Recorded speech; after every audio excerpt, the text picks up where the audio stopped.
The fog hung low over the Delaware River on the morning of April 6, 1968. The air was thick with moisture and anticipation, carrying the distant hum of industrial machinery from the Philadelphia Naval Shipyard. On the docks, hundreds of men stood in formation, their breath visible in the cold morning air, their eyes fixed on a sight that seemed to belong to another era entirely. Before them, emerging from 21 years of silence, sat a mountain of steel. 887 feet of reinforced armor, 45,000 tons of American engineering, 9 barrels, each capable of hurling a 1-ton shell over 23 miles. The USS New Jersey, battleship BB-62. The ship that history had declared obsolete was being brought back to life. Captain J. Edward Snyder stood on the bridge, watching the ceremony unfold below. He had served on battleships before, decades earlier, when these vessels ruled the oceans and decided the fates of nations. Now, at 53 years old, he found himself commanding a relic in an age of jet fighters and guided missiles. The irony was not lost on him, but neither was the gravity of what was about to happen. In the jungles of Vietnam, American pilots were being shot down at an alarming rate. The statistics had crossed the desks of defense planners in Washington like a spreading infection.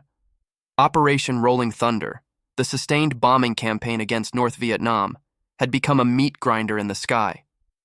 Anti-aircraft batteries, Soviet-supplied surface-to-air missiles, and the dense foliage of Southeast Asia were claiming American aircraft at a pace that threatened the entire war effort. Secretary of Defense Robert McNamara had studied the numbers. The cost of lost aircraft, the price of training new pilots, the strategic value of hitting coastal targets, and the political impossibility of losing more young Americans in the skies above Hanoi. The equation had led him to an unlikely conclusion. The answer to a modern problem lay in the past, a battleship, the last of her kind. The New Jersey had been built for a different war. Laid down in September 1940, launched exactly 1 year after Pearl Harbor, she was designed to hunt Japanese battleships across the Pacific and engage in the kind of naval surface combat that had defined warfare since the age of sail. Her 9 16-inch guns could penetrate the armor of any ship afloat. Her engines could push her through the water at 33 knots, fast enough to keep pace with aircraft carriers.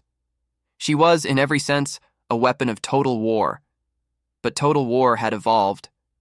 By the time New Jersey was commissioned in May 1943, aircraft carriers had already proven themselves the dominant force in naval combat. The great battleship duels that her designers had envisioned never materialized. Instead, she spent World War II escorting carriers, shelling Pacific Islands, and screening the fleet against air attacks. It was honorable service, but not the destiny for which she had been built. Korea had given her another chance. In 1951 and again in 1953, she had prowled the coast of the Korean peninsula, her massive guns reducing enemy positions to rubble, her presence alone enough to force communist forces to withdraw from coastal areas. Veterans of that conflict spoke of her with reverence. They described the sound of her main battery firing as something that bypassed the ears and struck directly at the bones. They remembered the way the entire ship would shudder with each salvo, how the shock wave would ripple across the water and shake vessels anchored miles away. After Korea, she had been mothballed, placed in reserve along with her 3 sister ships, covered in protective cocoons, waiting for a war that seemed increasingly unlikely to come. The age of the battleship was over. Everyone knew it. The carriers, the submarines, the guided missiles. These were the tools of modern naval power. The great gunships were dinosaurs, magnificent but doomed. And yet here she was, being resurrected. The decision to reactivate New Jersey had come after months of analysis. Studies had been conducted. Alternatives had been weighed, and in the end, the mathematics were undeniable. A single battleship could deliver more ordnance on target, more accurately and more cheaply than an entire squadron of aircraft. Her shells could not be shot down by surface-to-air missiles. Her guns could fire in any weather, day or night, without risking a single pilot's life. And her armor, 12 inches of hardened steel protecting her vital compartments, made her essentially immune to anything the North Vietnamese could throw at her. There was another factor, one that the official reports did not quantify, but that every military strategist understood instinctively: psychological impact.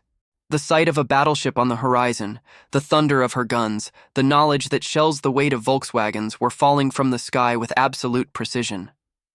These things affected the enemy in ways that no amount of aerial bombing could replicate. As the ceremony concluded, and the American flag rose over the fantail, Captain Snyder allowed himself a moment of reflection. He was about to take this ship into a war unlike any she had known. A war of guerrilla fighters and jungle ambushes, of political constraints and shifting objectives. A war that had already claimed tens of thousands of American lives and shown no signs of ending. He looked at the massive gun turrets, silent now but soon to speak again.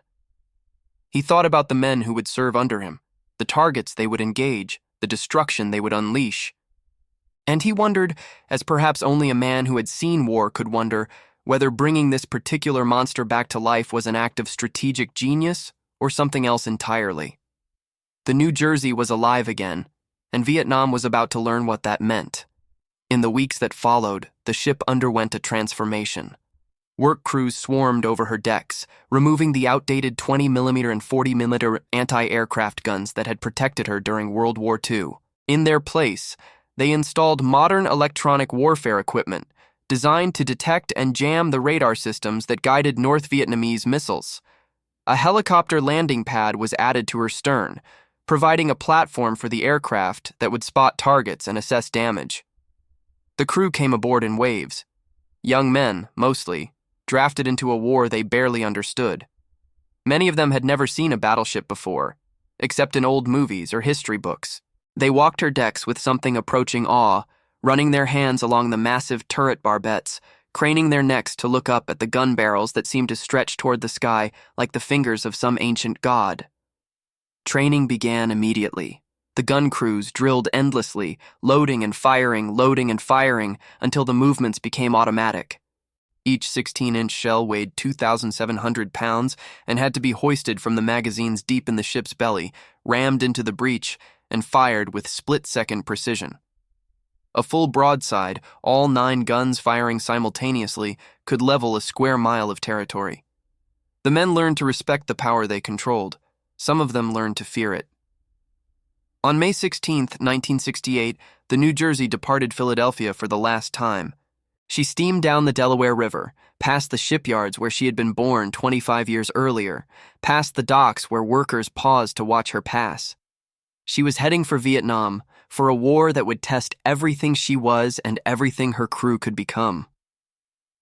The journey took her down the East Coast, through the Panama Canal, and across the Pacific. At each stop, she drew crowds. People came to see the last battleship, the final survivor of an era that was passing into history. They photographed her, they cheered her, they reached out to touch her hull as if making contact with something sacred. On September 29, 1968, the USS New Jersey arrived off the coast of Vietnam. The next morning, she would fire her guns in anger for the first time in 15 years, and the enemy would discover what it meant to face a nightmare made of steel. Check if you are already subscribed to this channel. Stories like this one, where forgotten weapons change the course of history, are what we live to tell. Subscribe now, because the most powerful lessons often come from the machines we thought we had left behind. The sun had barely risen when the order came. Target coordinates had been transmitted from shore, relayed through the chain of command that connected the men dying in the jungle to the steel behemoth floating 12 miles offshore. The New Jersey's crew moved to their stations with practiced efficiency, hundreds of men flowing through corridors and up ladders like blood through the veins of some massive organism. In Turret 2, the central of the 3 main gun turrets, gunner's mate, second class.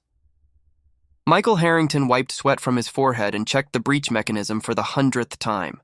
He was 22 years old, from a small town in Ohio, and until 6 months ago, he had never seen the ocean.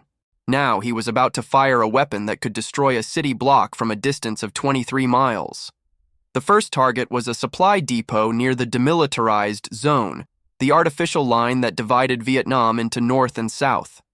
Intelligence reports indicated that the North Vietnamese army was using the location to stage equipment and ammunition for infiltration into the South. Aerial reconnaissance had confirmed multiple structures, bunkers, and what appeared to be a network of tunnels connecting them. Captain Snyder studied the coordinates on the chart, calculating distances and angles with the precision of a mathematician. The New Jersey would fire from a position far enough offshore to be beyond the range of any coastal artillery the enemy might possess, yet close enough to ensure accuracy. It was a balance that had been refined over decades of naval gunnery, but one that had never been tested in combat quite like this. At 06:47, the order was given. The first salvo would consist of 3 shells, one from each turret to bracket the target and confirm accuracy. If the rounds fell true, the full bombardment would follow. The sound of a battleship firing its main battery is unlike anything else on Earth. It begins as a deep rumble, felt more than heard, as the propellant charges ignite in the breech. Then comes the blast itself, a concussion that seems to compress the air and push against the chest like a physical blow.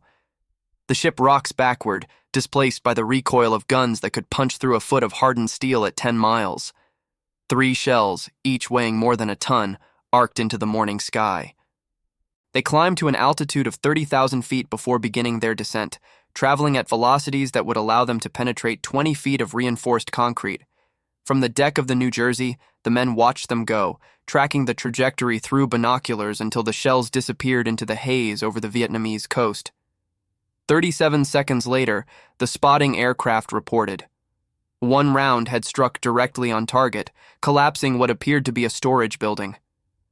The second had landed 50 yards to the north, throwing up a geyser of earth and debris. The third had hit the access road leading to the depot, cutting it in 2 places. Captain Snyder nodded once, a gesture so small that only his immediate staff noticed. Then he gave the order for fire for effect. What followed was unlike anything the Vietnamese coast had experienced since the French had been driven out 14 years earlier. The New Jersey's guns spoke in a continuous roar, shell after shell screaming toward the shore as the gun crews worked with mechanical precision. The turrets rotated slightly between salvos, walking the fire across the target area in a methodical pattern of destruction. On the ground, the effect was apocalyptic. Each shell created a crater 50 feet wide and 20 feet deep. The high explosive rounds detonated with a force that flattened everything within a 200-yard radius. Bunkers that had withstood years of aerial bombing were simply erased, their reinforced walls no match for projectiles designed to penetrate battleship armor. The tunnel network, painstakingly constructed over months of backbreaking labor, collapsed in on itself as the shells found their marks.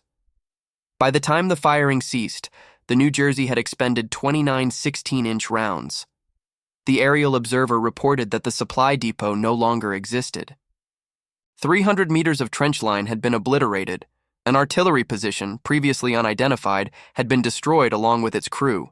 The access road would require weeks to repair, and they were just getting started. Over the following days, the New Jersey moved along the Vietnamese coast like a predator seeking prey. Her presence transformed the tactical situation in ways that no one had fully anticipated. Ground commanders who had struggled for months to neutralize hardened enemy positions suddenly found those positions reduced to smoking rubble with a single radio call. Marines who had been pinned down by bunker complexes watched in disbelief as the bunkers simply ceased to exist. One incident in particular demonstrated the battleship's impact. A Marine reconnaissance team had been trapped in a valley northwest of Da Nang, surrounded by North Vietnamese Army regulars who had dug into the hillsides above them. Air support had been called, but the enemy positions were too well camouflaged, too deeply fortified for bombs to reach them. The Marines were taking casualties. The situation was deteriorating by the hour. The call went out to the New Jersey. Within minutes, she had repositioned to bring her guns to bear on the coordinates provided by the trapped Marines. The first salvo landed precisely where the forward observer had directed, collapsing the entrance to a cave complex where the enemy had established their command post. The second salvo walked up the hillside, systematically destroying each fighting position in turn. The surviving North Vietnamese soldiers did not retreat. They fled. They broke and ran, abandoning their weapons and equipment, scrambling over the bodies of their comrades in their desperation to escape the fire falling from the sky. The Marines who witnessed it later described the scene with a mixture of relief and something approaching horror. They had never seen anything like it. No one had. Word spread through the enemy ranks with the speed of fear. the American Devil ship had arrived. A monster of steel that could reach out and destroy anything within 23 miles of the coast, a weapon against which there was no defense, no shelter, no hope of survival. The psychological impact, which McNamara's analysts had predicted but could not quantify, proved to be as devastating as the shells themselves. Intelligence intercepts began to reveal the extent of the New Jersey's effect on enemy morale. North Vietnamese radio traffic showed commanders ordering their troops to disperse whenever the battleship was reported in their sector. Supply convoys that had previously moved along coastal roads now took longer, more dangerous inland routes to avoid her reach. Bunker construction, once concentrated near the coast where it could support infiltration, shifted toward areas beyond the ship's range. Captain Snyder compiled these reports with a professional's satisfaction. The New Jersey was doing exactly what she had been sent to do. She was saving American lives, destroying enemy infrastructure, and imposing a cost on the North Vietnamese that they could not afford to pay. But he also understood, perhaps better than anyone else aboard, that this success came with its own price. The ship was consuming ammunition at a prodigious rate. Each 16-inch shell cost roughly $1,000 to manufacture, and the New Jersey was firing hundreds of them every week. The 5-inch secondary battery, used for smaller targets and harassment fire, was burning through rounds even faster. Resupply operations were constant, complex, and dangerous. More significantly, the New Jersey was a target. The most valuable, most visible target in the entire theater of operations. The North Vietnamese knew she was there. The Soviets, who were watching every American move with keen interest, knew she was there. And somewhere in the calculus of war, someone was certainly asking whether the battleship's destruction might be worth the cost of attempting it. For now, though, the New Jersey was untouchable.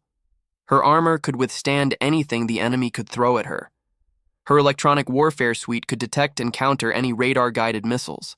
Her speed allowed her to reposition faster than any shore-based weapons could track. She was, for all practical purposes, invulnerable. And she was just beginning to demonstrate what that invulnerability meant for everyone else. The monsoon rains had arrived, turning the Vietnamese coast into a gray curtain of water that reduced visibility to less than a mile. The New Jersey rode the swells with the ponderous grace of a creature too massive to be troubled by mere weather. Her radar swept the horizon in endless circles, painting electronic pictures of a world the human eye could no longer see. Below decks, in the warren of compartments that made up the ship's interior, the crew had settled into the rhythm of combat operations. 18-hour days, 4 hours of sleep when it could be found, the constant rumble of the ship's machinery, the occasional thunder of the guns, the perpetual awareness that at any moment they might be called to their stations to rain destruction on an enemy they would never see. Seaman First Class, David Chen sat in the mess hall, pushing reconstituted eggs around his plate. He was 19 years old, a fire controlman assigned to the forward plotting room, where the complex mathematics of naval gunnery were translated into targeting solutions. His hands were steady, his mind was sharp, and he had not slept more than 3 hours at a stretch in over 2 weeks. The target list for the day had arrived with the morning briefing. 7 positions along the coast, all of them reported to contain Viet Cong infrastructure, storage facilities, command bunkers, suspected ammunition caches.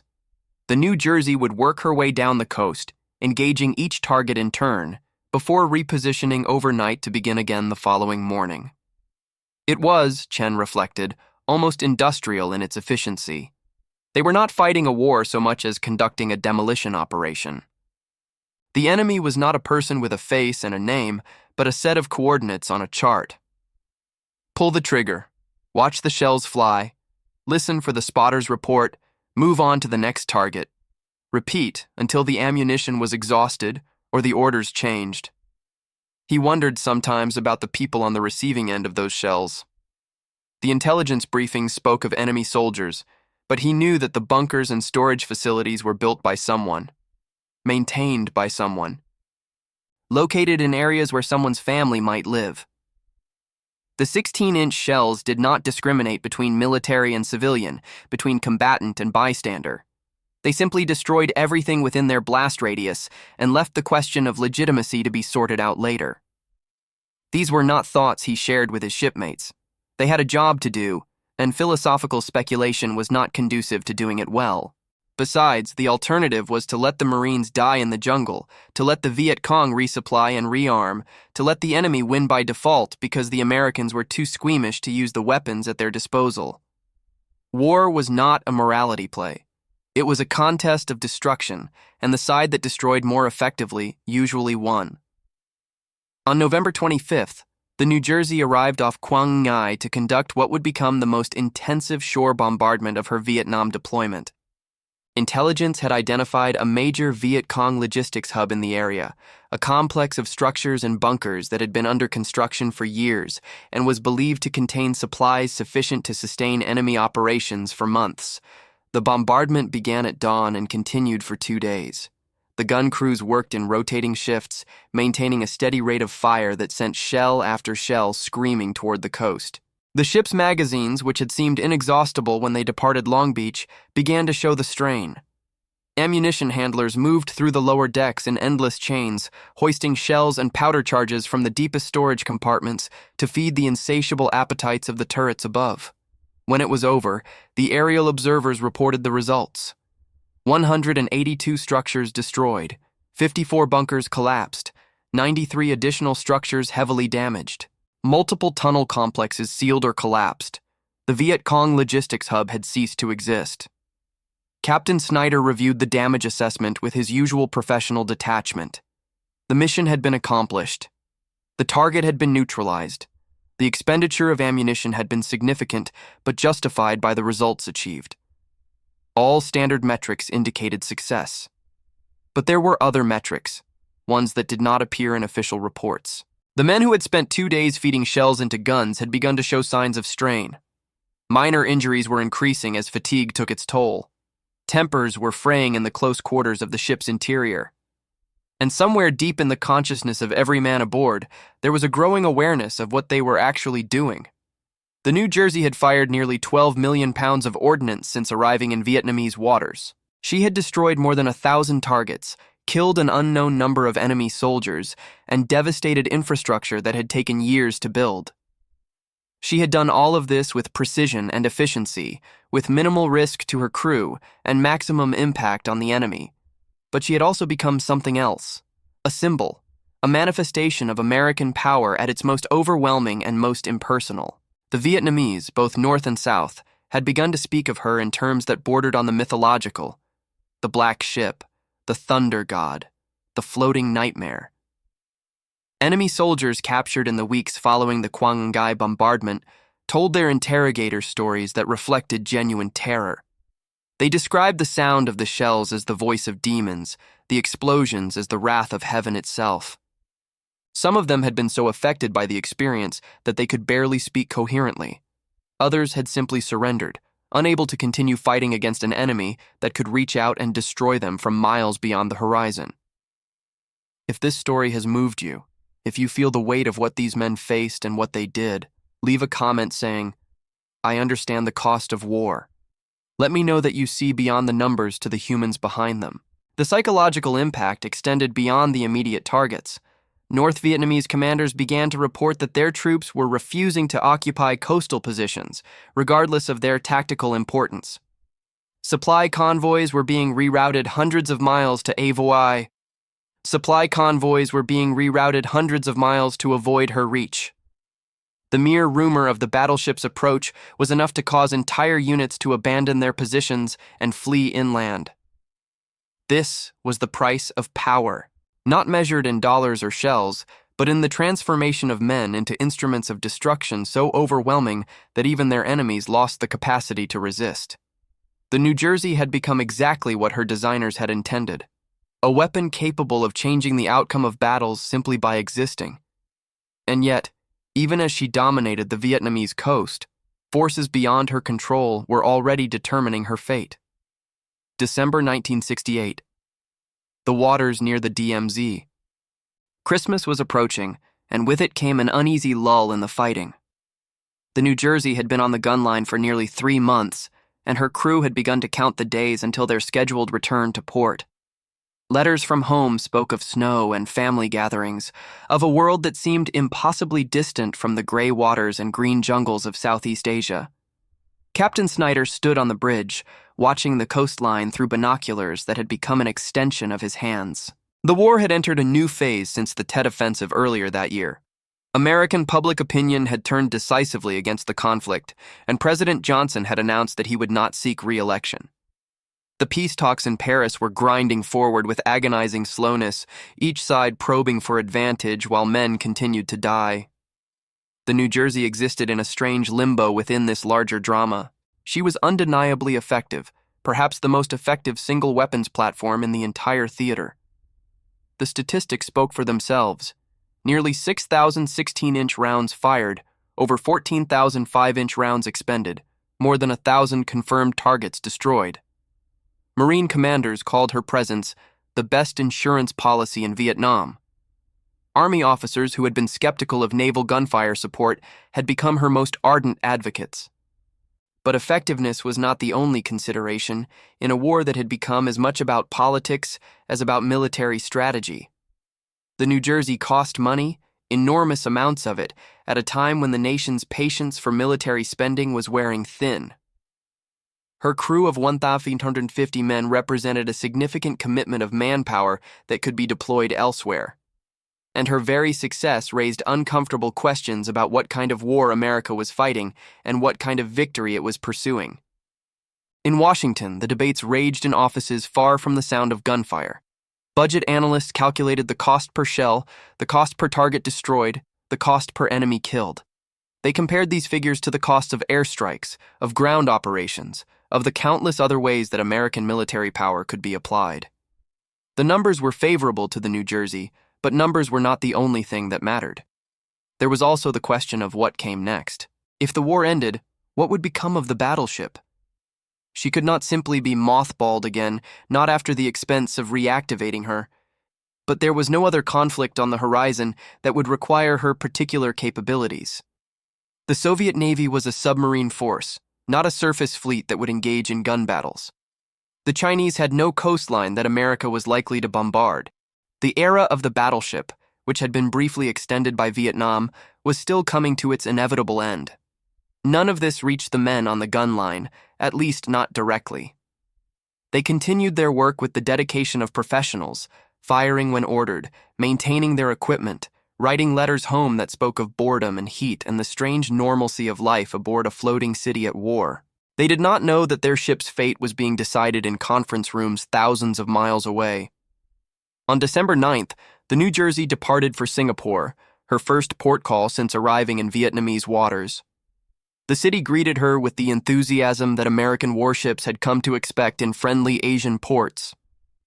Shore leave was granted, supplies were loaded, and for a few brief days, the crew remembered what it felt like to walk on solid ground. When they returned to the gun line on December 26th, they found the situation unchanged. The same targets, the same coordinates, the same cycle of firing and repositioning that had defined their existence for months. The war continued because no one had found a way to stop it, and the New Jersey continued because no one had found a reason to stop her. But change was coming. It moved slowly, through channels and hierarchies that most sailors never saw, but it moved with the inevitability of a tide. The New Jersey's days in Vietnam were numbered, though her crew would not learn this for months. The machine of war was already preparing to consume her, to digest her usefulness and discard what remained. For now, though, she remained what she had always been, a nightmare made of steel, floating off the coast of a country that would never forget her thunder. March 31st, 1969. Off the coast near Con Thien. The night was clear, the stars visible in a way that they rarely were during the monsoon season. The New Jersey rode at anchor, her silhouette barely visible against the darkness of the sea. She had been on the gun line for 6 months now, longer than any other single deployment in her career. Her crew was exhausted. Her magazines were depleted. Her machinery, though still functioning, showed the wear of constant operation in tropical waters. Tomorrow, she would begin the journey home. But tonight, there was one more mission. A final target. As if the war itself wanted to mark the occasion with one last act of destruction. The coordinates pointed to a bunker complex northeast of Con Thien, near the DMZ that had been the focus of so much fighting over the years. Intelligence indicated that enemy forces were using the position to stage attacks against American units in the area. Captain Snyder reviewed the fire mission with his usual thoroughness. The range was well within the ship's capabilities. The weather was favorable for observation. The target was legitimate military infrastructure. There was no reason not to proceed. At 21:47, the order was given. The gun crews, who had performed this ritual thousands of times, moved to their stations with the automatic precision of long practice. The shells were loaded, the powder charges rammed home, the breaches sealed. The turrets rotated to bear on the distant coast. The first salvo shattered the silence of the night. 3 shells climbed into the darkness, their trajectory invisible except to the radar operators who tracked their flight. 37 seconds later, the spotting aircraft reported. Direct hits. 3 bunkers destroyed. Secondary explosions indicating ammunition storage. More salvos followed, each one walking the fire across the target area with methodical precision. The gun crews worked in silence, speaking only when necessary to coordinate their actions. They knew this was the end. The last rounds they would fire in this war. The final chapter of a story that had begun 6 months earlier with 29 shells falling on supply depots near the DMZ. By 22:30, the mission was complete. The aerial observer reported 7 bunkers destroyed, with additional damage to supporting structures. The New Jersey had fired 50 rounds from her main battery and 815 rounds from her secondary battery in this final engagement. Captain Snyder stood on the bridge, watching the distant flashes fade into darkness. He thought about the men who had served under him, the targets they had engaged, the destruction they had wrought. He thought about the letters he would write to the families of the 3 sailors who had been injured during the deployment, the commendations he would recommend for those who had performed with exceptional skill. He thought about what it meant to command such a weapon, to hold such power, to exercise it in the service of a nation that was no longer certain what it was fighting for. The New Jersey had accomplished everything that had been asked of her. She had fired nearly 6,000 16-inch shells, more than she had expended in World War II and Korea combined. She had destroyed 596 bunkers, 439 structures, 75 cave and tunnel complexes. She had silenced 35 anti-aircraft positions, interdicted 26 roads, rendered nearly 2,000 meters of trench line unusable. She had killed 136 enemy soldiers by confirmed count, and probably many more whose deaths were never verified. She had saved American lives. Hundreds of them, perhaps thousands. Marines who would have died assaulting fortified positions, soldiers who would have been ambushed on roads that were now impassable, pilots who did not have to fly missions into anti-aircraft fire because the battleship's guns could reach targets that aircraft could not safely attack. And she had reminded the world what a battleship could do. In an age of missiles and jet aircraft, of nuclear submarines and satellite reconnaissance, the old technology of naval guns and armored hulls had proven itself still relevant, still devastating, still capable of inspiring fear in enemies and confidence in allies. As the New Jersey turned away from the Vietnamese coast for the last time, her crew gathered on the fantail to watch the land recede into darkness. They did not cheer. They did not celebrate. They simply stood in silence, each man alone with his thoughts, watching the end of something that none of them fully understood, but all of them would remember for the rest of their lives. The floating nightmare was going home. The USS New Jersey arrived at Long Beach, California on May 5, 1969. The homecoming was everything that the crew had imagined during the long months on the gun line. Families crowded the docks, bands played patriotic music. The ship's hull, streaked with rust and salt, gleamed in the California sunshine like a monument to everything that had brought her safely back. But even as the celebrations continued, the machinery of military bureaucracy was already in motion. The order had come down from Washington while the ship was still at sea. The New Jersey would be decommissioned. Again. For the 3rd time in her career, she would be placed in reserve, her crew dispersed, her guns silenced. The reasons were practical. The war in Vietnam was winding down, and with it the need for naval gunfire support. The cost of maintaining a battleship, even one as effective as the New Jersey, could not be justified in peacetime. The money and manpower would be better spent on other priorities, other weapon systems, other wars that had not yet been imagined. Captain Snyder received the news with the equanimity of a professional who understood that ships, like men, had their seasons. He had done what he had been sent to do. His crew had performed magnificently. The New Jersey had written another chapter in a story that stretched back to her launching on Pearl Harbor Day, 1942, and would continue as long as anyone remembered what she had accomplished. On December 17, 1969, the decommissioning ceremony was held at the Puget Sound Naval Shipyard. The crew stood in formation one last time as the flag was lowered and the ship was officially placed in reserve. Some of the men wept. Others stood stoically, their faces revealing nothing of what they felt. All of them knew that they had been part of something extraordinary. The New Jersey would not remain in reserve forever. The 1980s would bring her back to life one more time, modernized with cruise missiles and electronic warfare systems, to serve in Lebanon and the Persian Gulf. She would fire her guns in anger again, demonstrating that even in the age of smart bombs and stealth aircraft, there was still a role for the raw, overwhelming power of naval gunfire. But that is another story. What matters here, in the telling of her Vietnam service, is what she represented and what she achieved. The USS New Jersey was the only battleship to fight in the Vietnam War. She was the last of her kind to fire her guns in combat. She was, in many ways, the final expression of a naval tradition that stretched back centuries to the wooden ships of the line that had decided the fate of empires. She was also something more. A reminder that technology, no matter how advanced, is ultimately wielded by human beings.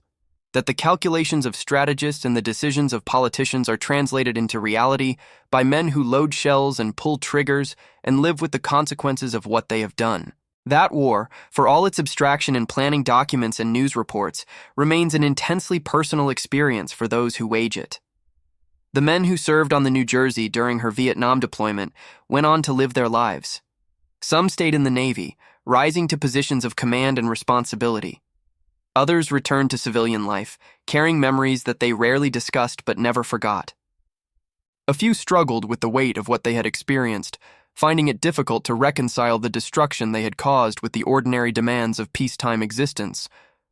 All of them, without exception, remembered the sound of those guns, the way the ship would shudder with each salvo, the incredible, almost incomprehensible power that they had controlled with the turn of a wheel and the push of a button. It had changed them in ways that were sometimes obvious and sometimes hidden, and it connected them to every other man who had ever served on a battleship, in every navy, in every war. The USS New Jersey rests now in Camden, New Jersey, transformed into a museum ship where visitors can walk her decks and touch her guns and try to imagine what it was like. The turrets still rotate, though they no longer fire. The shells are still stacked in the magazines, inert now, but still carrying the weight of their history. The ship herself, massive and immovable, stands as a monument to an era that is past, but should not be forgotten. She was, and remains, the floating nightmare that even submarines feared. Not because of her armor, though it was formidable. Not because of her speed, though it was impressive. But because of what she represented, the absolute, overwhelming, and ultimately terrifying power of a nation at war. Vietnam taught many lessons, not all of them comfortable. But one lesson stands clear in the story of the USS New Jersey. When a country commits its most powerful weapons to a conflict, when it brings to bear the full weight of its industrial and technological might, it creates consequences that outlast the fighting itself. The bunkers the New Jersey destroyed are long since buried. The men she killed are long since forgotten. But the memory of her thunder remains, echoing across the decades, reminding us of what we are capable of and what that capability costs. The floating nightmare sleeps now, her guns pointed forever at a horizon she will never bombard again. But in the stories of the men who served her, in the history books that record her deeds, in the consciousness of everyone who understands what battleships were and what they meant, she remains alive. She always will. If you watched this far, it's because you truly connected with this story. Leave a comment saying, "I watched this far," so I can get to know you and know who really appreciates the stories on this channel. Don't forget to leave your like. It helps the channel continue bringing these stories that reveal what history books often forget. And share this video with someone who needs to know about the floating nightmare that changed the face of the Vietnam War. Subscribe to the channel and turn on notifications. There are many more stories like this one waiting to be told. Stories of men and machines, of wars and their consequences, of the moments when history turns on a single decision.